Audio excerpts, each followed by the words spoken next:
It's Ken Harbaugh with Against All Enemies. Senator Tommy Tuberville from Alabama keeps making the news for the worst reasons. Here he is, doubling down on defending white nationalists in the U.S. military. It's just embarrassing. And I say this both as a military vet who cares about the state of our armed forces and as someone who graduated from high school in Montgomery, Alabama. Tommy Tuberville is an embarrassment to his state, to the U.S. Senate, and to the country.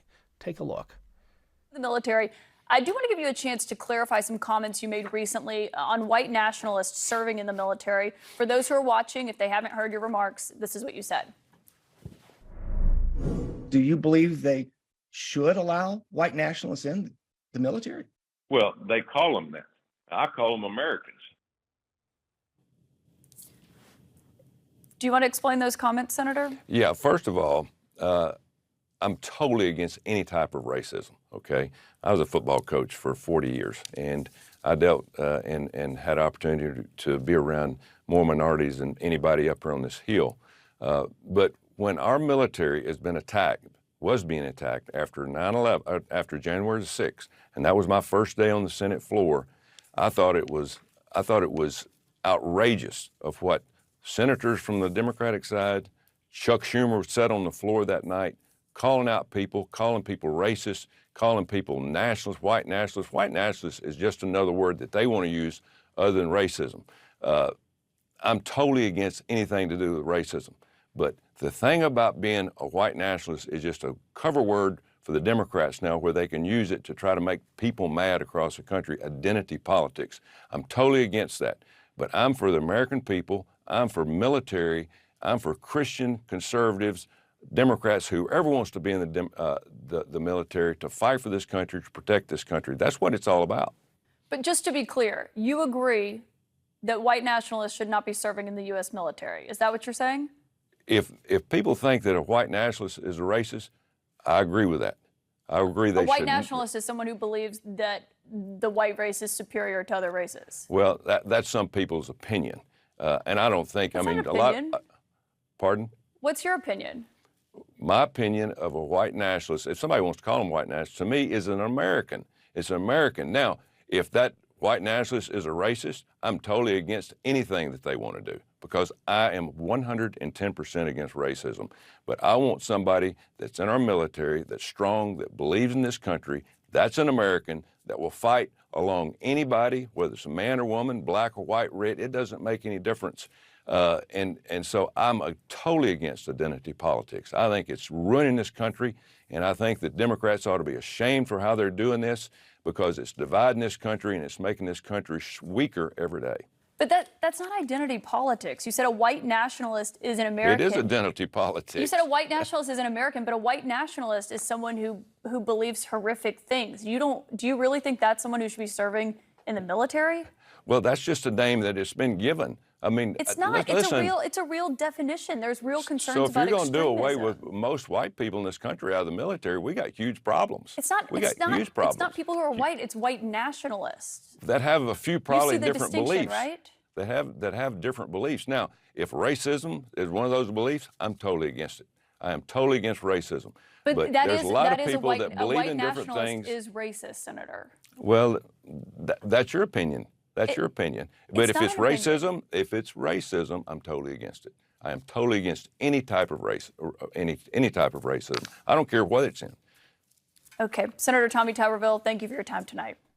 I don't know if it's willful ignorance on the senator's part or if he really doesn't care what white nationalism represents. If it is pure ignorance, it's still inexcusable. As a senator, one of the most powerful people in the country, he needs to educate himself about the threats we face, and yes, white nationalism, especially in the military, is one of them. The other explanation is so much worse, that Senator Tuberville really doesn't believe that white nationalists are racist. These are people who espouse a vision of America in which all non-white races are subservient. If that's not racism, I don't know what is.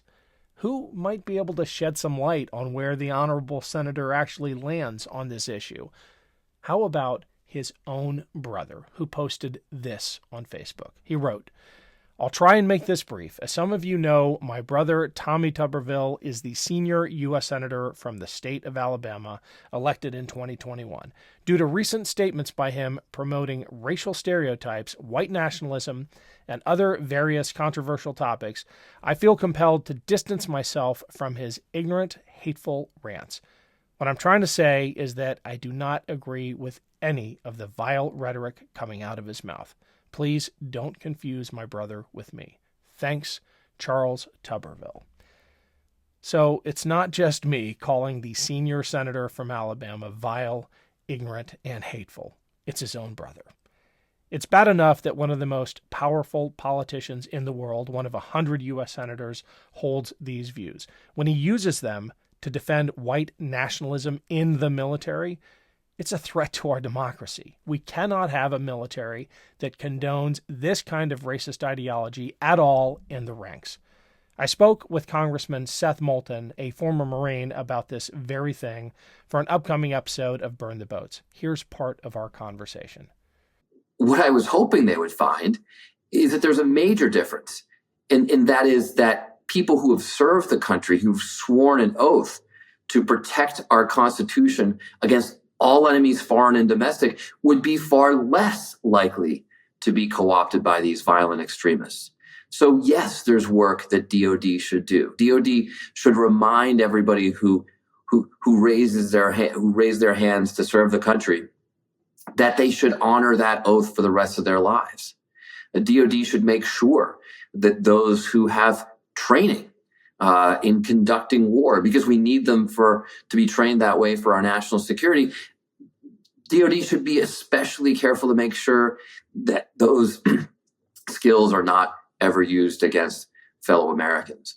So there is work that DOD can do, and it's conservative Republicans in Congress who are actually trying to prevent the Department of Defense from doing that work. And the fact that veterans in any percentage are being siphoned off and joining organizations like the 3%ers and Oath Keepers is a cause for enormous alarm. And the more DOD can... It's dangerous for the country for all the reasons. Sorry, Ken. It's dangerous for the country for all the reasons that we laid out. Also, just to be clear, it's illegal to behave this way in the military, so you're going to get kicked out.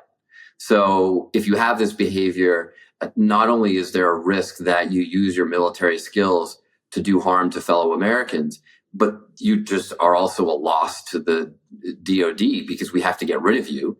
And all the money that we've spent and invested in your training to date goes to waste. So there are a lot of good reasons why the DOD should make sure that this behavior isn't happening among servicemen and women.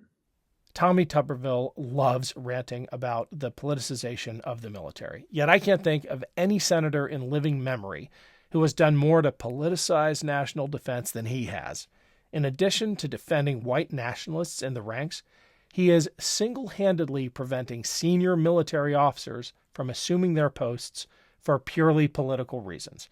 We'll try to cover that more fully in another episode. For now, I'll just leave it at this. Alabama, you can do better.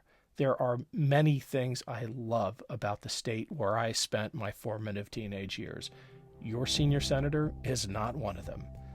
Thanks. We'll be back tomorrow with another installment of Against All Enemies.